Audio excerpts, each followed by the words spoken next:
episode 5! The biggest mistake I've made as an OFW. If I can go back dun sa very first paycheck na na-receive ko as an OFW, I think I will definitely make different choices in life.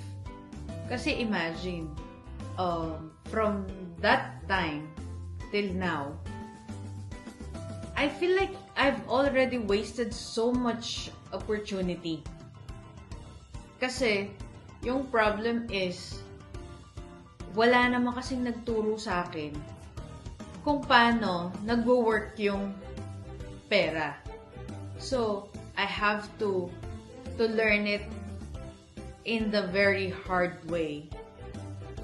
Kaya ngayon, what I'm trying to do is, I will tell you all the mistakes na I feel like nagawa ko during my earlier days as an OFW.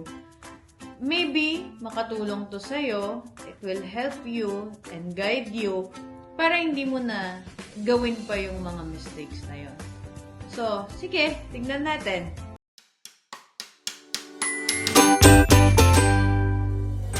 Hi! I'm Tita M for Marichelle, but hopefully M for Mayaman, sharing my thoughts as an OFW in Dubai with the millionaire mindset. Mistake number 1. Okay? I delayed investing.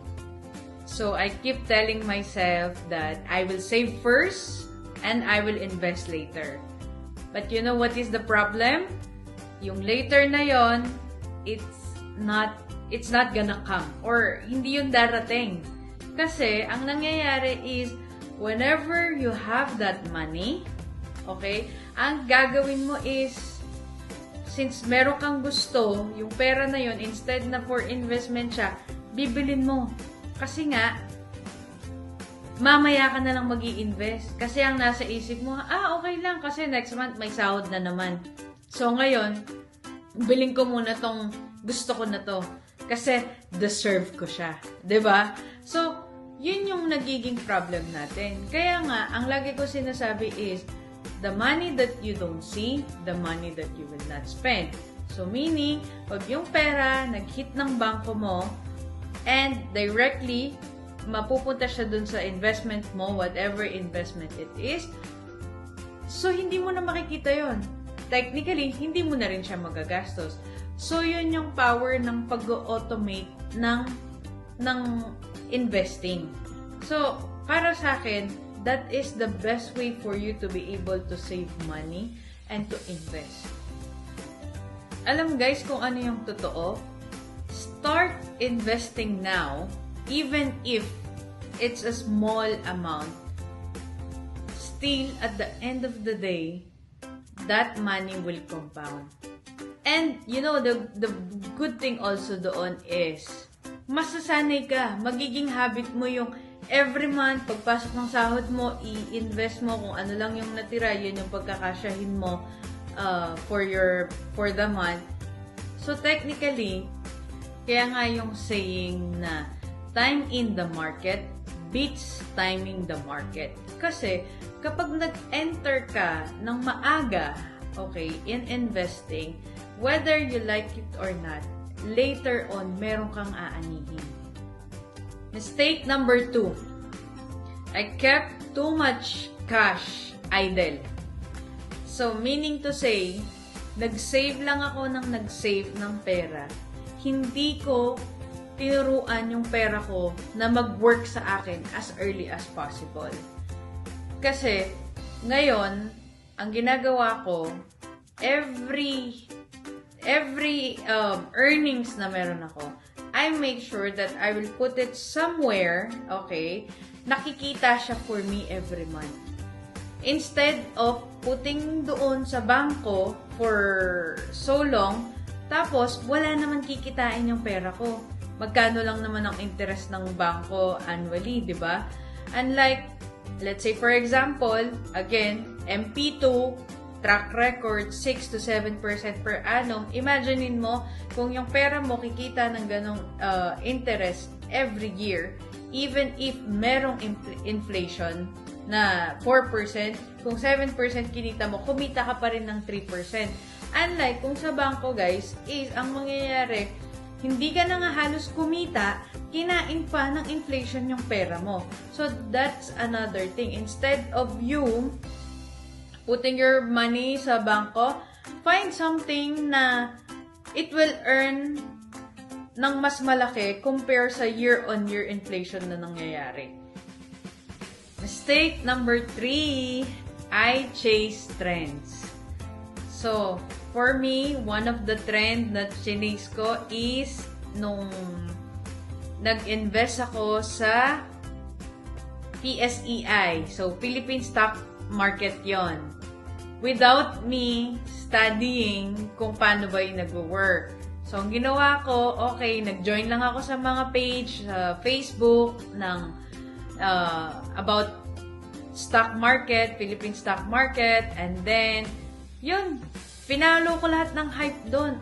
Itong stocks na to, mag-ano daw, lilipad daw yung stocks na to. So, ang ginawa ko is, okay, bili ako ng ganyan. So, ang nangyari, dahil hindi ko siya inaral, natalo ko. I mean, I lost a lot of money out of it. Like, kung bumili ako ng isang stocks, ang halaga is 5 pesos per share. After few months, naging 1 peso na lang siya. Imaginein mo magkano agad yung talo mo doon. So, that's one of the things na kapag mag-start kayo mag-investing, don't chase trends, okay? Hanapin nyo yung pinaka-boring na investment. Maniwala kayo sa akin. Like yan, MP2, real estate, stock market. I think mas comfortable kasi ako sa US stocks kasi nakikita ko talaga meron siyang gains, okay, even though up and down yung market. But in the long run, given yung 2 decade ng US stocks is ang gains niya talaga is between 9 to 11% year on year. That's why kapag ako, ang ina-account kong returns is just 7% kasi automatic binabawas ko na agad yung 4% inflation. Kaya ganun ko siyang tinitignan. So guys, yung lesson ko doon is if you don't know yung ginagawa mo, then don't invest. Kasi 100% talagang mawawalan ka ng pera out of it. And also, another thing is, I also invest dun sa, kaklase ko siya ng college, okay? So, ang sabi, okay, pag nag-invest ka, month on month, kikita ka ng 10% every month sa pera na i-invest mo. So, nagbo-buy and sell siya that time. So, ako naman to, dahil some of my other classmates din nag-invest, parang, kamusta? Okay naman, ganito, ganyan. So, hindi ako nag-due diligence that time, no? Parang ako lang nun, okay, may pera ako, itong pera na to, parang kailangan niyang kumita. So, kahit hindi ko inaral, ininvestan ko. So, ang nangyari is, nagbayad naman ng interest, baka mga 3-4 months, dire-diretso, minsan maaga pa sa deadline. And then, yung 5th, 6, 7 months, parang yung pera ko is nagpaalam na lang sa akin ng parang bula. So, yun yung mga things na I've made mistakes kasi chinase ko siya as like a trend sa grupo namin, pero at the end of the day is nawalan ako ng mas malaki. So, yun nga, sometimes you have to, yung sinasabing too good to be true. Like, for example, sa mga interest na ganyan. So, you really have to check, background check, bago ka mag-invest. Especially, ang nadadala ko sa mga tao pag diyan ka mag-i-invest. Unlike sa mga, MP2 is a government thing. Like, yung US stocks or real estate. Kasi, ang kagandahan yan is meron kang physical asset ang meron ka dyan. Kaya, instead na mag-invest ako siguro sa tao, mas naglilin na ako sa ganyan ngayon. Or create active business. Active business. Maganda din yan kasi